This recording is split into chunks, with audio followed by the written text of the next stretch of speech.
Okay, so we're going to go live one more time. I'm so sorry. I didn't realize there was some audio running in the background on my computer, so I thought I'd just do a quick one here just to cover off some of the main topics. I didn't realize it cut through a little bit through. It's saying here we've got some brand new software and some brand new equipment, and we're still testing it out, so I do apologize for any technical difficulties.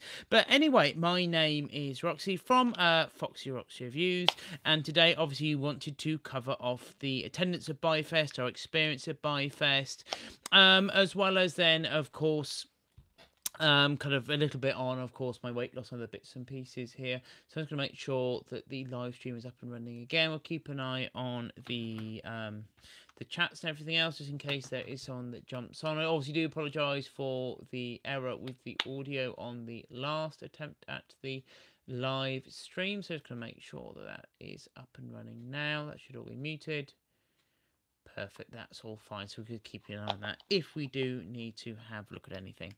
Anyway, okay, so where did we get to before on the last live stream then? So of course, I attended Bifest, and I do believe, the reason why I wanted to entitle this video Bisexuality is Valid is that there's quite a lot of times discussing about kind of how bisexuality can be perceived and how it can, things like short handles and labels can be very much misunderstood. And I do think there is a lot of kind of a shared experience between the trans as well as kind of the bi community, especially as it's quite a wide umbrella. The kind of the bisexual umbrella encompasses things like agendered, pansexual, aromantic, sorry, asexual rather than agendered. That's to say that's to do with trans, as well as obviously the trans itself. Then having a very wide berth, as I said, with agendered, non-binary, trans men and trans women, etc., etc., etc.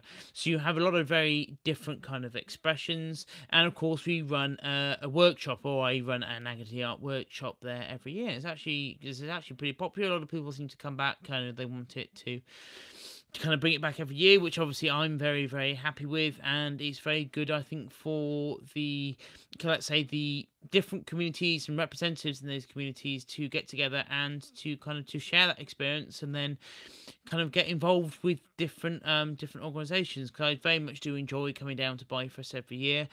And I think the thing that really kind of strikes me is kind of like with the Cardiff Dragons. I know I kind of touched this briefly on the last live stream, was that it's a very welcome and opening space. So it's quite a lot of times it's quite easy to be aware of your surroundings and kind of to curtail maybe behaviors and stuff, so you're not, maybe too obvious. I hate to use that term, but in terms of that you're scared about fitting in other bits and pieces, where obviously when I go to things like Kind of Dragons, you just worry about just playing football, or with Bifest, it is very much a welcoming space, because you've got so many different people of kind of different kind of backgrounds and different identities, maybe sexualities and other bits and pieces. So it's very much an opening and warm space there. So that's actually what's really kind of personally, I think, is very, very powerful. You don't always get that all of the time, and I do very much kind of appreciate that.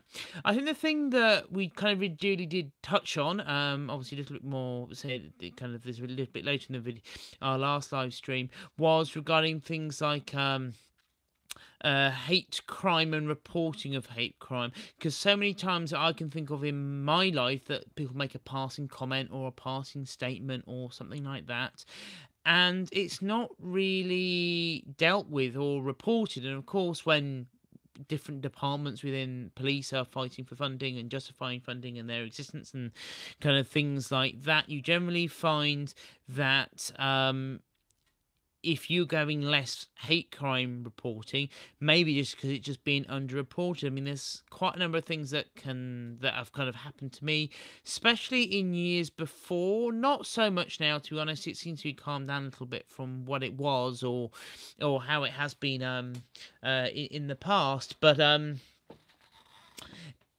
it is important that you do kind of report. I mean, what was suggested was that you could do some sort of kind of group reporting or group kind of group feedback, where if you have a number of experiences, you can just do them effectively as a job lot, and also to be aware as well of how people might feel, or in terms of that expression. So if you're looking, for example, okay, say we go down the kind of the bi examples, obviously it's relevant to the meetings that we had at the weekend.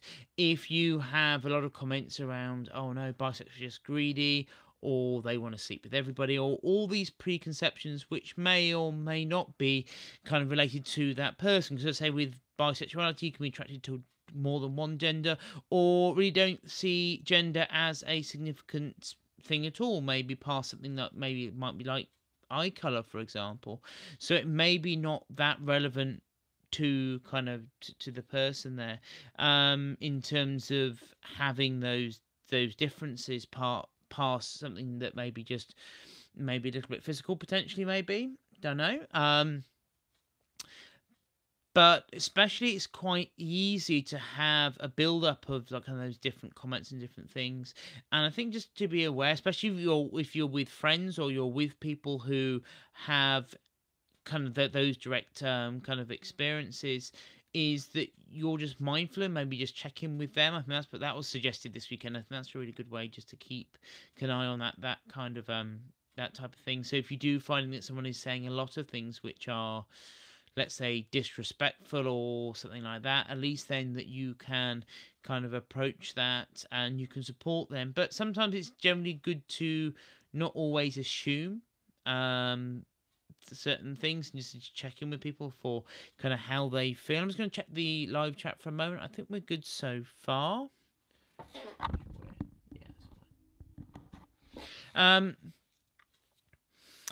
So yeah, but no, it was it was a very good experience, and kind of I really did enjoy it, and I do feel that it does bring a lot of people together from a lot of different kind of sexualities and gender identities, and just it seems to be quite kind of eclectic. I do enjoy very much the evening events as well, so they have quite a lot of alternative kind of rock and kind of alternative bands, which I think is really cool, and other bits and pieces. So it's kind of more relaxed in the evening. And to be fair, kind of all the stuff they organise on, say, a really kind of a modest income is very impressive. It has to be said. I mean, it is a very good event, that is kind of very open and very welcoming. That's kind of where I come from, because we touched on this before, where especially with things like the gender quake stuff, I do feel that kind of going back to that a little bit, is someone's identity, whether that's sexuality or gender or expression or so on and so forth, is not up for debate. It is just something that it just is, and I don't feel that that shouldn't be questioned. Not in the same way maybe you might have like a political view or kind of something like that, because that's something a little bit different in my personal opinion.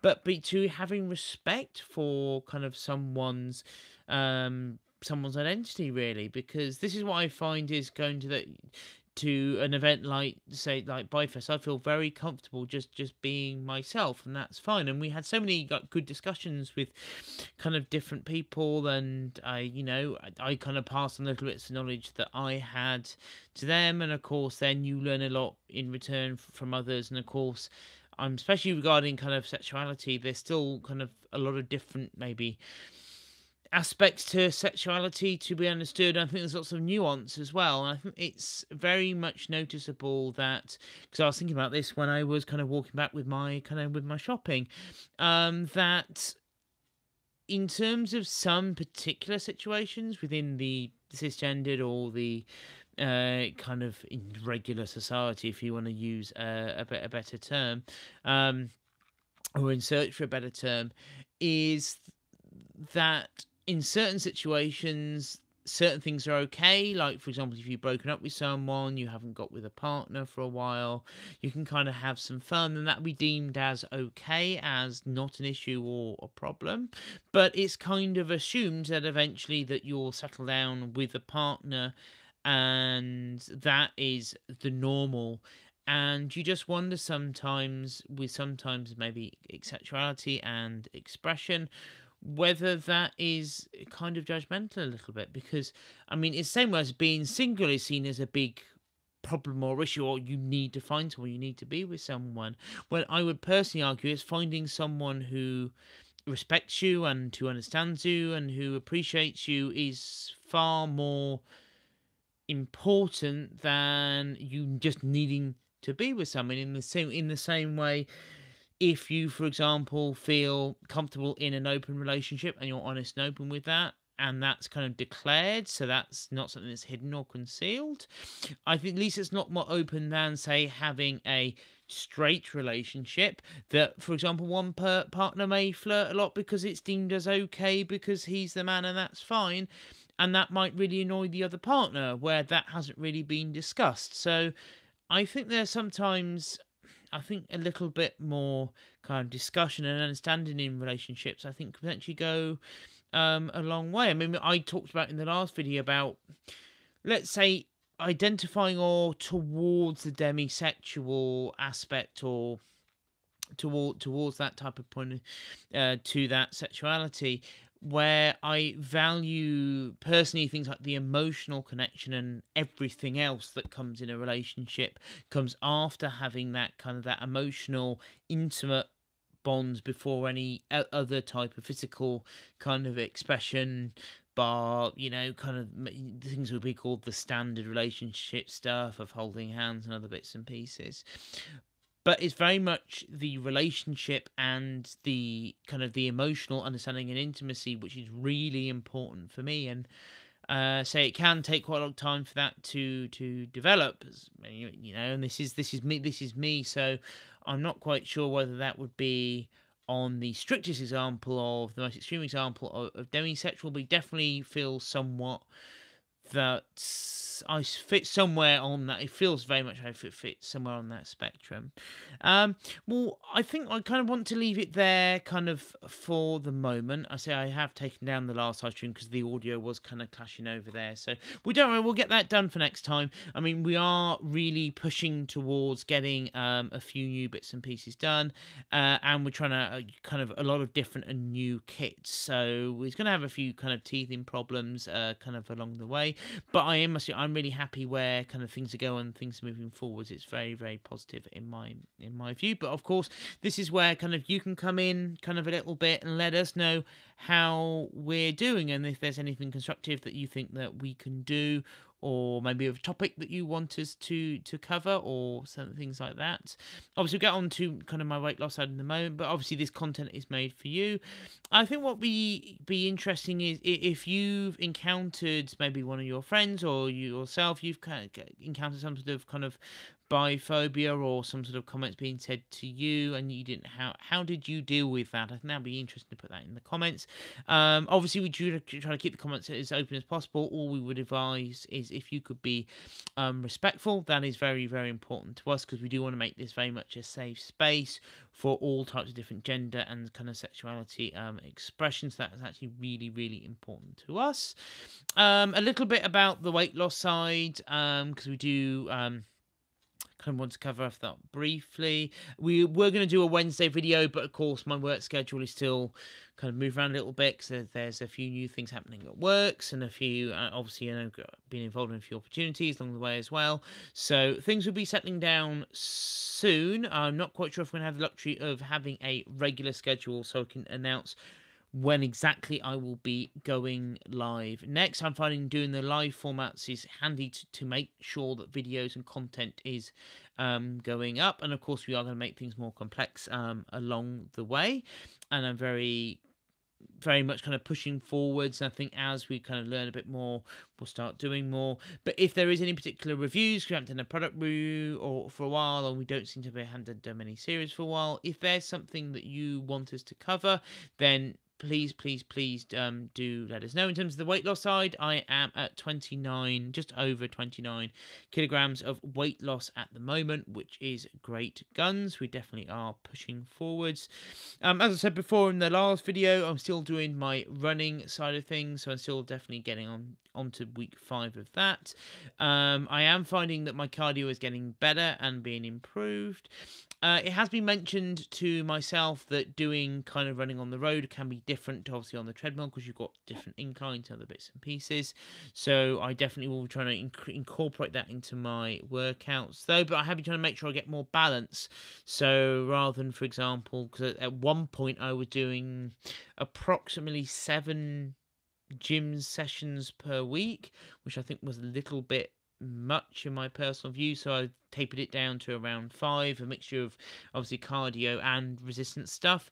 All I was going to mention, because I do like to run with a bit of a topic, is around kind of BMR and metabolism and things like that, because what I found is as I've worked through kind of obviously going through the app, and of course the app is scaling up, so it's effectively becoming more and more intensive, so it's greater calorie burn, is my base metabolic rate has been increasing, so it means the amount of calories that I burn on average per day. So obviously you have to be careful if you don't want to put on a lot of muscle, kind of muscle mass. That's not so great.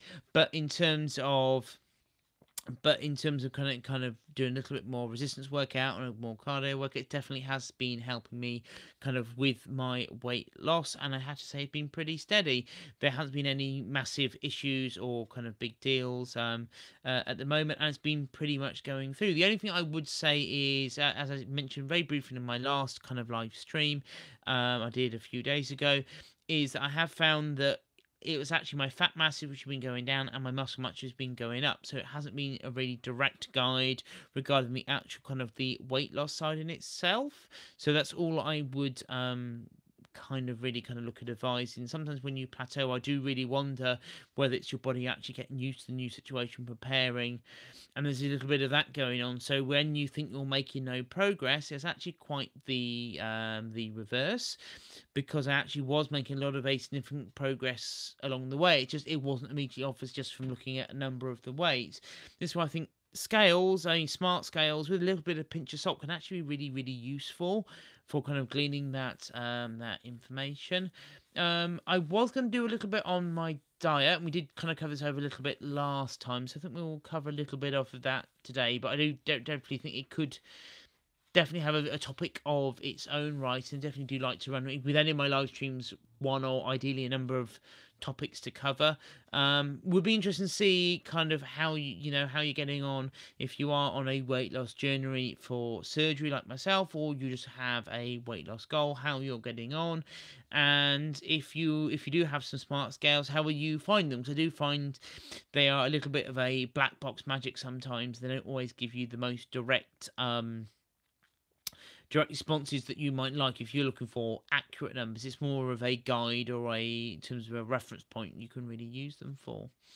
But in terms, so what I was going to really quickly go over is literally the diet side of things, and of course, my focus has definitely been on the higher protein, obviously then lower fat, carbs and sugar. So obviously this is not a pure ketone, because it definitely is calorie controlled. So obviously with ketone they like to have the higher fat, and things with Atkins, it was quite particular on what type of vegetables you think you could have, neither which I feel personally completely comfortable with. Not saying that keto necessarily might not have its place, it doesn't really fit to or sit too well with me, so I prefer to go down the route that I've gone down. But I have found that having higher protein can be kind of really useful in terms of kind of kicks up the metabolism, as does coffee. And that's another thing as well. So a lot of the things, it's a mixture of different things to make sure my metabolism's going. And of course you have the fuel, especially when you're building muscles or you're really pushing yourself, to just have the bit of extra bodybuilding fuel, because obviously you're pushing your muscles and they need to rebuild. So that's what I find, especially on the spreadsheet, when I kind of, because I always judge anything that I do kind of against how it compares to other diets or other things that I've done in the past. Does it actually give me kind of a gain or a benefit that's really worthwhile or not? And I definitely find doing down the high protein route has definitely been a very, very good, useful tool for me. But of course, there might be some medical things. I know, I believe type 1 diabetes can have an issue, potentially with some diets that I mentioned earlier. So you might want to just check that out if you think that it that might be kind of a barrier. But as I said here, I found there's a lot of very useful tools that I've definitely been using. But a lot of the golden rule is just to make sure you control your calories, so you're not going over the top on your calories. And of course, you're doing everything you can to either increase your calorie burn. So whether that, again, you can have very lean muscle as well. So if you don't want to be ultra built, you can definitely build muscle that's lean, that's very, very lean, kind of endurance based muscle. So that'd be better for running. Obviously that you can definitely, there's lots of things you can do with that to do specific workouts. It doesn't actually necessarily need the gym. So there's quite a lot of good information out there depending on what you want. Just chase after a goal is my biggest piece of advice. Is if you are going to do exercise, and it definitely can help you out on kind of a weight loss journey, is that you just focus on kind of what you want. Again, you have, as I said in the motivational video we've already done, you really do focus on that, so you've got a very clear goals on where you want to go to. I just want to really round up here. I know it's a little bit truncated compared to my last live stream. Just going to make sure that everything kind of is working and kind of everything's in place. Again, here we are very much on the cusp of doing some new stuff with the channel, so we are going to have a few technical kind of difficulties along the way. So we are going to get we are definitely making a shed load of progress, and we're definitely going to making a lot more down the line. If there's any trans topics or reviews, I mean, hasn't been doing a product review for a little while now, and especially a trans product review, or even a little bit of a series. I think a series could be quite cool as well. But if there is anything particularly that you are kind of looking for or you would like, then please do let us know. Of course, we do, obviously you'll have all the social media links. We'll make sure to get those copied over for yourselves if you do want to kind of let us know, both public and private to your preference. It's completely your choice. This is kind of your channel, and of course we're very passionate for making content for the community. And if there's anything else you wanted to cover, we do really appreciate that feedback. All we do, as I said, all we do ask for is people to be respectful if they are going to kind of put any comments down, or they feel like to put a comment down, just so people feel welcomed. And of course, if there's anything that is hateful or just bigoted or anything like that, obviously then we will be kind of removing that, just so we keep it a very open, safe space. Again, here we're a very inclusive channel, and that's kind of our goal, is to make sure we do include everybody as much as we can. Anyway, thank you very much for watching. I do very, very much appreciate it. Of course, you've got a lot of content coming up, and we are, as you can see, so you need to subscribe.